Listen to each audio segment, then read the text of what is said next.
لمعة الاعتقاد هادی الی سبیل الرشاد، مغز اعتقاد که هدایتگر است برای روشنی. این کتاب از ابن قدامه مقدسی است که شرح دهنده آن فضیلت شیخ علامه شیخ محمد بن صالح العثیمین است رحمه الله تعالی. اولا مقدمه این را میخونیم، در این دست مقدمه این شرح را میخونیم که مقدمه این شرح یک مقدمه بی نهایت زیبایی دارد. میفرماید که مقدمه شارح ابن عثیمین رحمه الله تعالی: بسم الله الرحمن الرحیم، الحمد لله نحمده و نستعینه و نستغفره.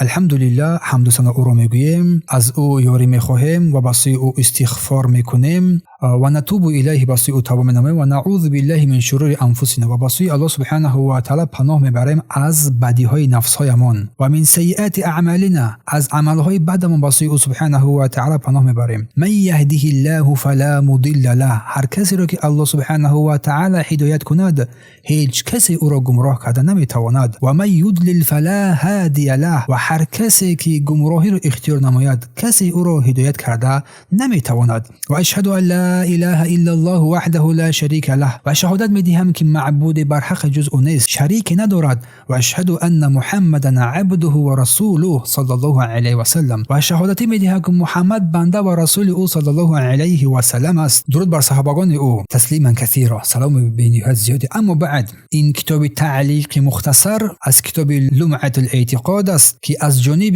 ابو محمد عبدالله ابن احمد ابن قدامه المقدسی که در شعبان سال 541 هجری در یکی از دهه‌های نابلوز به دنیا آمدند و در روز عید فیتر در سال 620 از هجری در دمشق رحمه الله تعالی درگذشتند. مؤلف در این کتاب اصل اعتقاد را گردآوری کرده است، اصل اعتقاد را، و بعداً با تقسیمات نیکوی آن را تقسیم کرده است و این علم را در ابتدای بخش میانه تقسیم بندی کرده است.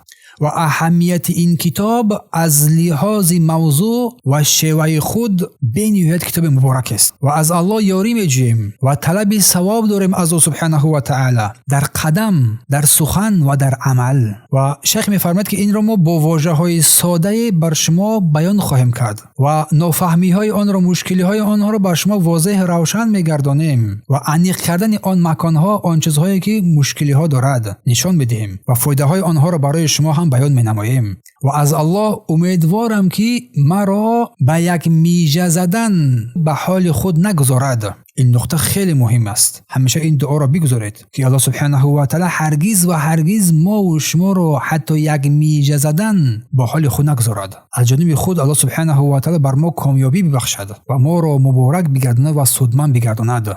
به درستی که الله سبحانه و تعالی سخاوتمند و کریم است. محمد بن صالح العثیمین.